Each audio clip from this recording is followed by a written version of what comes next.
Une merguez partie s'annonce entre amis. C'est l'été et le barbecue reprend du service. Comment bien choisir son modèle de barbecue? Réponse avec Éric Mollet. Les grandes catégories sont d'abord les barbecues à charbon de bois classiques et puis les barbecues à gaz qui sont la catégorie qui actuellement est en train de se développer le plus rapidement. Et puis autour de ces deux grandes catégories, on a des alternatives qui sont les planchas, originaires du sud-ouest et qui se développent extrêmement rapidement, qui plaisent beaucoup, qui sont très à la mode et très ludiques comme type de cuisine. Et on a également des barbecues un petit peu plus atypiques, comme des fours à bois, comme des braseros danois, comme des répliques de cuisine ambulante qu'on avait pendant la ruée vers l'ouest, qui sont des instruments qui fonctionnent au bois et non pas au charbon de bois ni au gaz.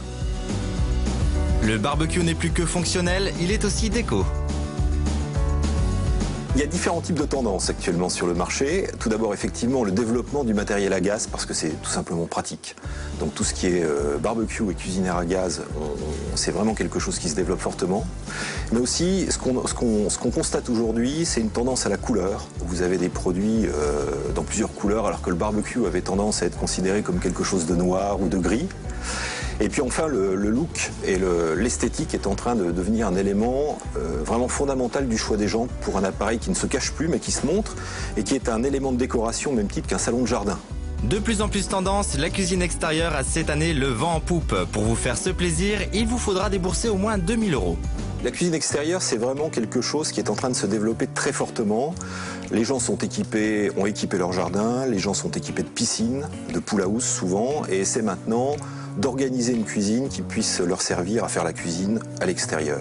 Donc ce sont en général des plans durs sur lesquels on insère un barbecue, une plancha, un four à bois, un évier, un frigo, donc une véritable cuisine, mais qui se trouve à l'extérieur. Là, c'est vraiment personnalisable, puisque le matériel est posé sur des plans que vous choisissez, des pierres, des briques, de la chaux, du béton, ce que vous voulez.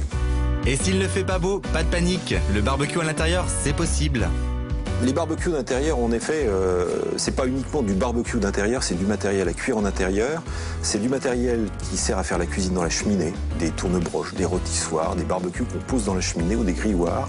Et puis des barbecues qui servent à être posés sur une table, qui sont souvent des vis-à-vis d'ailleurs, ou pour 4 personnes, et qui permettent de faire vraiment la cuisine au charbon de bois ou au feu, sur votre table, sans la brûler évidemment.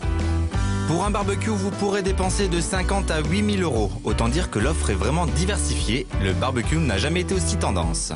Les barbecues qui se vendent le plus, ou les appareils à cuisson qui se vendent le plus, c'est vraiment deux choses différentes. Ce sont les planchas, qui rencontrent un succès énorme, en tout cas ici.